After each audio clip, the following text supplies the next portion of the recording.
get this out of the way first. I'm not a huge fan of horror. So, how does Star Trek handle horror? Well, mostly fine, I guess. In a long tradition of Star Trek bottle episodes, this one focuses on 3 characters, teasing what is to come with one and providing more context for the past lives of the other 2. Griffin Incident takes the Event Horizon formula, strips back the jump scares, and instead uses horror as a way to explore 3 characters. And it doesn't always work, and some of the gore feels excessive, but it gives us the strongest look yet at where La'an's story is heading. In this video, I'm breaking down what happened in Griffin Incident, what worked, what didn't, and what I hope to see happen next.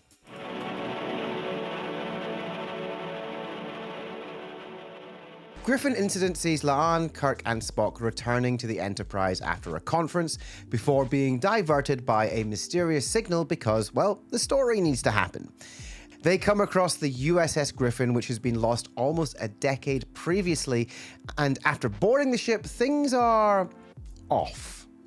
The ship looks in good condition, and power, which should be long gone, is restored for, conveniently, the runtime of the episode. As they explore the ship, our trio are separated and forced into psychological battles of their own. Kirk went to this conference at the beginning of the episode, having given up the opportunity to spend more time with his son David. His time on the Griffin sees him hallucinate children's laughter, David appearing in the communications console he has just pulled apart, and his brother Sam, who plays up that he does at least try to be there for his children. Sam, that is. Spock and sickbay sees T'Pring reveal herself from a body bag, and after initially being skeptical of her being real, lowers his guard before she stuns him and removes the tips of his Vulcan ears. When hallucinations of Pike and Una also appear, the body gore ramps up with Una slicing into herself and Pike chopping off his fingers. And all of this is a response to T'Pring telling Spock that his Vulcan side is what is holding him back. However, it is through Vulcan chanting and control that he is able to bring himself out of the hallucination and see the Griffin for what it really is. And while these stories are mostly interesting, the best one is held for a non-legacy character.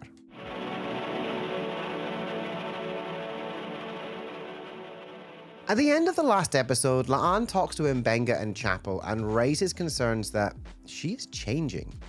And considering her lineage, a descendant of Khan Noonien Singh, this is just a little bit worrying.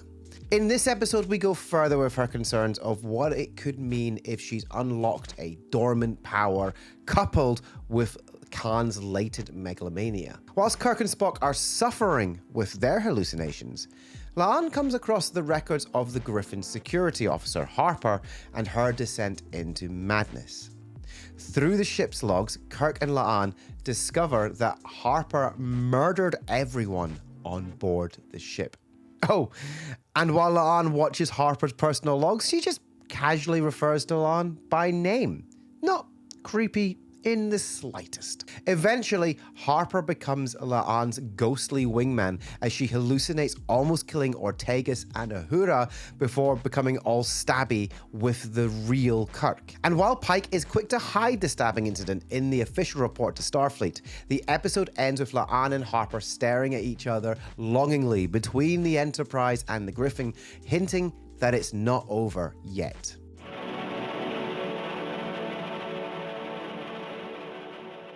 Two things spring to mind when I watch this episode. Firstly, when Strange New Worlds was greenlit, Anson Mount said that this would be like original Star Trek, where episodes would be episodic and mostly self-contained. Secondly, this month at San Diego Comic-Con, a video was released to celebrate Star Trek's 60th, and in it, the narrator said the following. Star Trek has never just been science fiction. Well, this episode takes both of those ideas and really runs with it. Star Trek has dabbled in horror before with TNG's Genesis, DS9's Empok Nor, and yes, I am going to say it, Voyager's Threshold. So this episode isn't without precedent.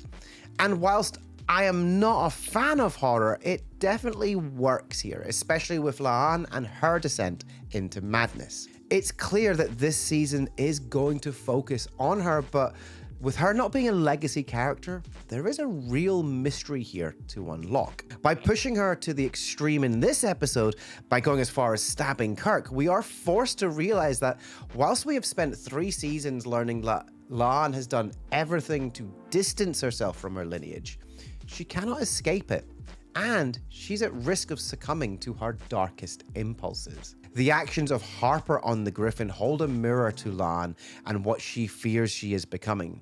That the monster isn't on the Griffin, it's inside La'an herself.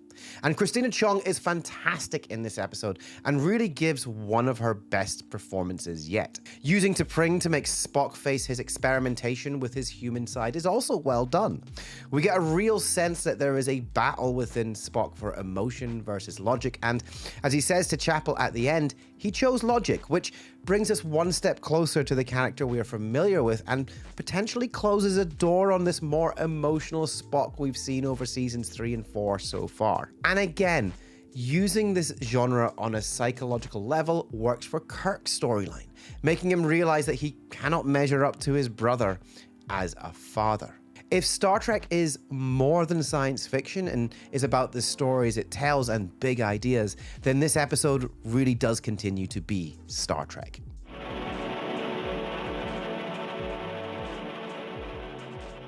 Strange New Worlds has a legacy character problem though, and this episode highlights that. Whilst Kirk's and Spock's stories are well executed, the problem is that we know where they're going to end up, so there's very little mystery or even consequence. La'an stabs Kirk, so what? We know he survives. We know that Kirk has a strained relationship with his son David, so having Uhura bend over backwards to make sure he can talk to him, only for him to choose not to, is unsurprising and ultimately unfulfilling. And with Spock, many Star Trek fans have rightly pointed out that the Spock we know in the original series is vastly different to what we have right now. So that he chooses logic feels like another reboot of the character just to get him closely aligned with Leonard Nimoy's Spock. And this will only work if we don't get a regression back to the emotional Spock we've had in subsequent episodes. It's hard, though not impossible, to be invested in these characters' development when we already know their fates. And this next criticism is truly my personal opinion and definitely shaped by my opinion of horror as a genre. But I do feel that a lot of the gore in this episode was unnecessary. Prime example, we see Sam sucked into space through a hole in the view screen. But did we then need the extra shot of him floating in space amongst all his organs? Especially as this was a hallucination? Probably not.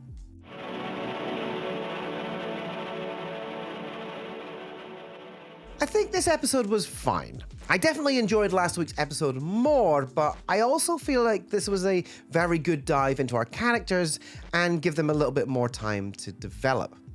I like the continuation of La'an's story set up in the opening episode, and I want to stress again that whilst I'm not a huge fan of the genre, using horror to convey La'an's darkest impulses was very well done. I also like that we've now got another Starfleet division, Division 12, which essentially sounds like Star Trek's X-Files. I mean, I wouldn't be surprised if they were headed up by Commanders Mulder and Scully. But it's so far so good for Season 4, and if the episode quality stays like this, then we are in for a good one, and I am very intrigued to see where La'an ends up by our final episode. So there you have it, my thoughts of Episode 2 of Season 4 Strange New Worlds, Griffin Incident.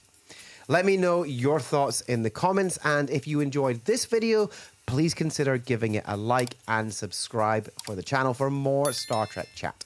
I'm close to 2,000 subscribers and I'd love to have you on board. Thanks for watching.